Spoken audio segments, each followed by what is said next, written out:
आखिर किस योद्धा ने चलाए थे भगवान श्री कृष्ण के ऊपर 12 घातक तीर? क्या हुआ था जब महाभारत के युद्ध के बीच में भगवान श्री कृष्ण हो गए लहूलुहान?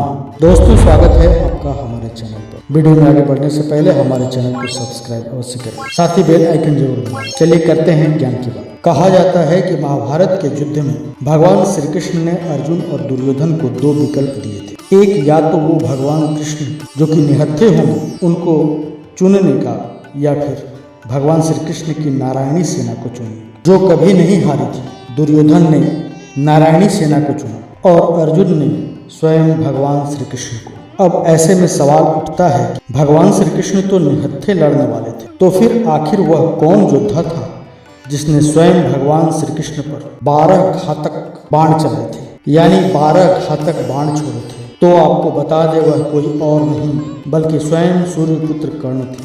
तो अब चलिए जानते हैं कि आखिर उस समय हुआ क्या था जो कर्ण को 12 तीर भगवान श्री कृष्ण पर छोड़ने पड़े। यह बात थी युद्ध के 17वें दिन की, जब कर्ण और अर्जुन आमने सामने थे। दोनों के बीच भयंकर युद्ध हो रहा था। दोनों योद्धा एक दूसरे पर कई सारे असीम शक्तियों का प्रयोग कर रहे थे, कई सारे घातक बाण चला रहे थे। कर्ण की रणनीति यही थी कि वह अर्जुन को खत्म करना चाहते थे और अर्जुन यह चाहते थे कि वह कर्ण का खात्मा कर दे, क्योंकि दोनों में बचपन से ही प्रतिस्पर्धा थी। दोनों ही एक दूसरे को सर्वश्रेष्ठ धनुर्धर मानते थे। फिर वह समय भी नजदीक आ गया जब कर्ण ने अर्जुन को हराने के लिए सर्प बाण चलाने का निर्णय लिया। इस बाण को कर्ण ने कई वर्षों से अर्जुन पर प्रहार करने के लिए रखा हुआ था। वास्तव में यह बाण पाताल लोक में अश्वसेन नाम का एक नाग था, जो अर्जुन का परम शत्रु था, और उसकी शत्रुता का मुख्य कारण था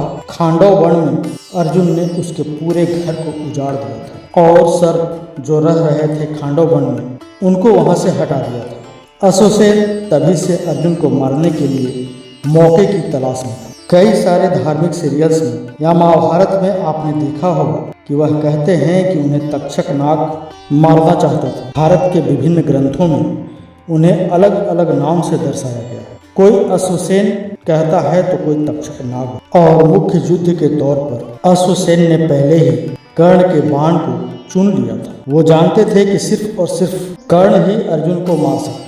वह मौके की तलाश में थे। कर्ण को सर्प बाण का प्रयोग करते देख अश्वसेन खुद उनके बाण पर जाकर विराजित हुए। कर्ण ने अर्जुन पर तीर का निशान चलाया। अर्जुन बाण का रूप धारण किए नाग को पहचान नहीं पाए, जबकि अर्जुन का रथ चला रहे उनके सारथी भगवान श्री कृष्ण ने अश्वसेन को तत्काल ही पहचान लिया और अर्जुन के प्राणों की रक्षा के लिए भगवान श्री कृष्ण ने अपने पैरों से रथ को भूमि पर दबा दिया। रथ का पहिया जमीन में धंस गया, घोड़े बैठ गए और तीर अर्जुन के गले की बजाय उसके मस्तक यानी कि उसके मुकुट को छिटक कर धरती पर जा गिरा। इस तरह भगवान श्री कृष्ण ने अर्जुन को बचा लिया। अर्जुन और भगवान श्री कृष्ण रथ के धंसे पहिए को निकालने के लिए नीचे उतरे।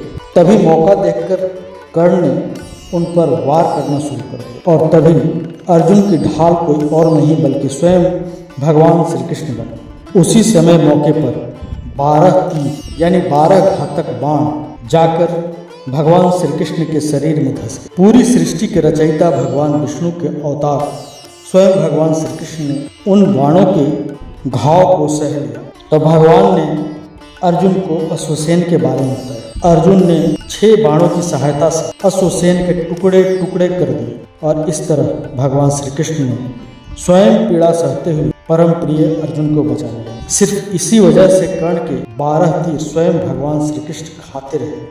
अगर आपको यह महत्वपूर्ण जानकारी अच्छी लगी हो तो प्लीज़ वीडियो को लाइक करें, हमारे चैनल को सब्सक्राइब करें, साथ ही साथ शेयर जरूर करें। मिलते हैं अगली वीडियो में एक नई खास जानकारी के साथ। तब तक के लिए धन्यवाद।